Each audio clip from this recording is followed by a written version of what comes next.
Enaknya Indonesia tidak pernah dijajah Melayu. Jadi dia tidak masalah pakai bahasa Melayu. Sebab itu bahasa Melayu. Saya mengatakan pada hari ini, bahasa Inggeris tak setaraf dengan bahasa Melayu. Tiba-tiba slang bahasa Melayu kita dah jadi macam slang bahasa Indonesia. Rakyat Malaysia sendiri yang tidak mengutamakan penggunaan bahasa Melayu. Saya mungkin bilangnya bahasa Indonesia itu bahasa buatan. Dah Indonesia kata bahasa Indonesia. Nah kan, kami bertutur bahasa Indonesia Pak. Mana ada bahasa Indonesia?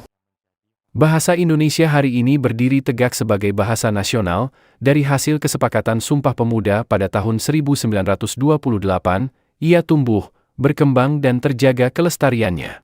Berdampingan harmonis dengan bahasa-bahasa daerah, termasuk bahasa Melayu sebagai salah satu akar pentingnya. Di negeri ini, bahasa Indonesia bukan sekedar alat komunikasi, tetapi juga simbol pemersatu bangsa yang majemuk. Bahasa Melayu pun tetap hidup dalam lingkup kedaerahan, diwariskan, dipelajari dan tetap dimuliakan sebagai bagian dari warisan budaya Nusantara. Namun, kondisi yang berbeda justru tampak di Malaysia. Negara yang kerap mengklaim diri sebagai pusat peradaban Melayu itu, menghadapi tantangan serius. Bahasa Melayu Malaysia kini tergeser oleh dominasi bahasa Inggris, serta maraknya bahasa rojak, campuran dari berbagai bahasa yang lahir dari pergaulan sehari-hari, tetapi perlahan mengikis kemurnian bahasa. Akibatnya bahasa Melayu di sana kehilangan marwah dan kedudukannya sebagai bahasa utama bangsa.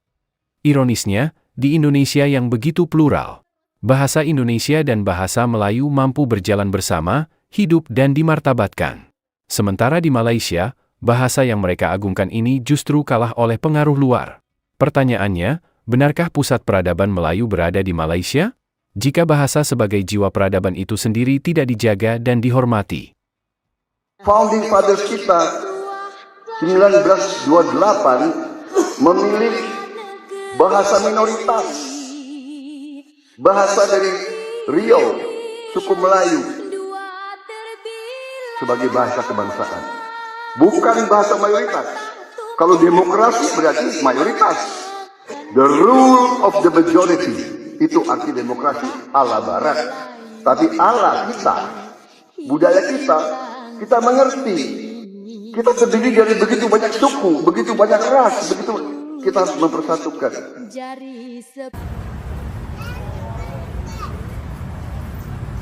Malaysia masih bisa berbahasa Melayu, sedang sebab itu bahasa Melayu, bukan bahasa Malaysia. Bahasa Brunei? Enggak. Dalam Perlembagaan Brunei, bahasa rasmi bahasa Melayu. Bahasa Singapura, Perlembagaan Republik Singapura, bahasa kebangsaan bahasa Melayu. Bahasa Inggeris, United Kingdom, bahasa United Kingdom. Tidak. Tiada. Yang ada bahasa Inggeris, dialek Amerika, dialek British. Bahasa milik bangsa, bukan milik negara. Bahasa Melayu milik bangsa Melayu. Bahasa Inggeris milik bangsa Inggris. Tapi bahasa Indonesia ada perkembangan kata baru. Ya, saya setuju.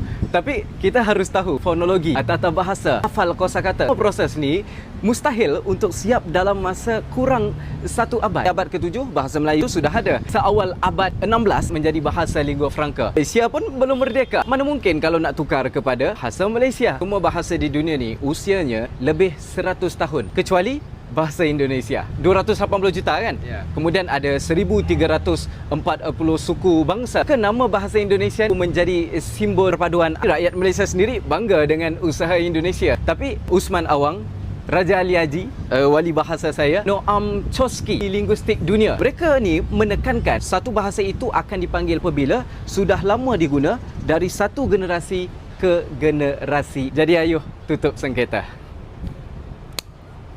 Terima kasih. Kisahnya dimulai dari Kongres Pemuda I. Ketika itu Yamin, Muhammad Tabrani, Sanusi Pane, dan sebagainya membuat naskah Sumpah Pemuda. Itu terjadi pada tahun 1926, tepatnya 30 April sampai 2 Mei.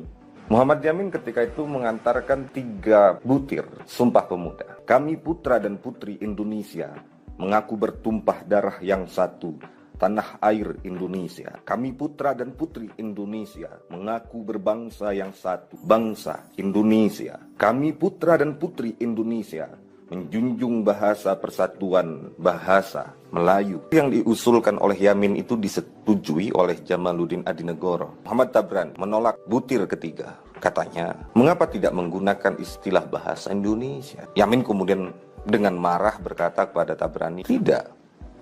Bahasa Indonesia tidak ada. Yang ada bahasa Melayu. Saya mungkin bilangnya bahasa Indonesia itu bahasa buatan. Secara alami tidak ada yang disebut bahasa Indonesia karena bahasa Indonesia itu memang bahasa Melayu. Cuma yang membedakan kenapa misalnya kalau saya pergi ke Malaysia saya sulit untuk berbahasa Melayu dengan teman-teman dari Malaysia atau Brunei gitu ya. Itu karena dalam perjalanannya kemudian kita berbeda haluan. Kalau dilihat dari penjajahnya kan memang berbeda ya. Malaysia dan Brunei itu yang menjajah Inggris, sementara Indonesia itu Belanda. Akibatnya pengaruh kosakata bahasa Belanda itu sangat kental di Indonesia, tetapi tidak terlalu kental di bahasa Melayu Malaysia. Nah, itu yang membedakan. Kemudian juga kalau dilihat, bahasa Melayu itu hanya salah satu dari 718 bahasa daerah di Indonesia. Kita punya bahasa Sunda, bahasa Makassar, bahasa Jawa. Bahasa Jawa lupa, saya ntar diomelin orang. Bahasa Jawa yang paling banyak ininya kan pengikutnya. Jadi pengaruh bahasa asing kepada bahasa kita maupun bahasa daerah kepada bahasa Indonesia itu besar. Nah, ini yang membedakan kita dengan bahasa Melayu yang masih digunakan oleh orang-orang atau kita nyebutnya kerabat kita di Malaysia dan Brunei. Enaknya Indonesia tidak pernah dijajah Melayu. Jadi dia tidak masalah pakai bahasa Melayu. Tapi kalau Anda bangga dengan English-Englishannya, untuk menjelaskan sesuatu kok masih pakai bahasa penjajah itu nggak keren bagi abang. Kenapa? Indonesia masih cukup kok kosakata untuk menjelaskan sesuatu. Manusia Indonesia tu mereka berjaya 100%. Kita tak berjaya. Kita masih ada warga negara yang kalau bahasa kasarnya sepatah haram pun tak tahu tentang bahasa negara. Para Buntang berpendapat antara punca gagal menguasai bahasa kebangsaan berbunca dari beberapa faktor. Antaranya rakyat Malaysia sendiri yang tidak mengutamakan penggunaan bahasa Melayu dalam pertuturan harian serta merakan, tidak menggunakan bahasa Melayu dalam program-program resmi dan formal. Saya amat terasa sebagai rakyat Malaysia yang mendukung tinggi perlembagaan negara, perkara 152 yang peruntukan bahasa kebangsaan di Malaysia adalah bahasa Melayu, namun masih ada mana-mana pihak tidak menghormati bahasa Melayu. Sementara di Malaysia, para pegiat bahasa di negara tersebut justru begitu resah dengan kondisi bahasa Melayu Malaysia yang semakin hari semakin lenyap digerus zaman. Namun kondisi berbeda justru dialami bahasa Indonesia. Bayangkan sebuah bahasa yang lahir di Nusantara, kini semakin mendunia. Bahasa Indonesia dengan kesederhanaan dan keindahannya, perlahan menembus batas geografis, budaya, bahkan benua.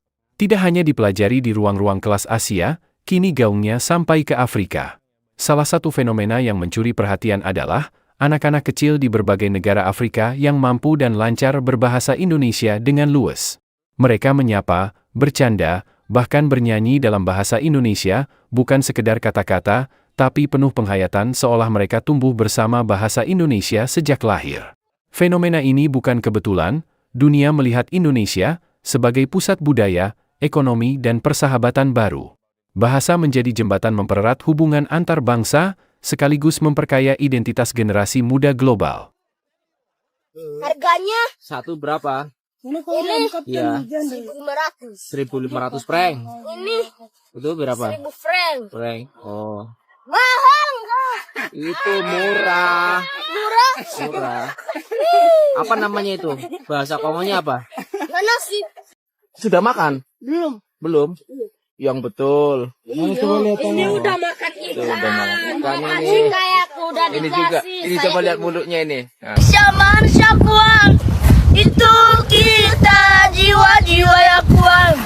Itu kita manusia kuang. Itu kita jiwa-jiwa yang kuang. Itu kita. Kau bisa. Hai Afrika. Dari mana Mani? Aku dari Ukraina. Kamu pikir aku bule tapi tidak bisa berbahasa Indo?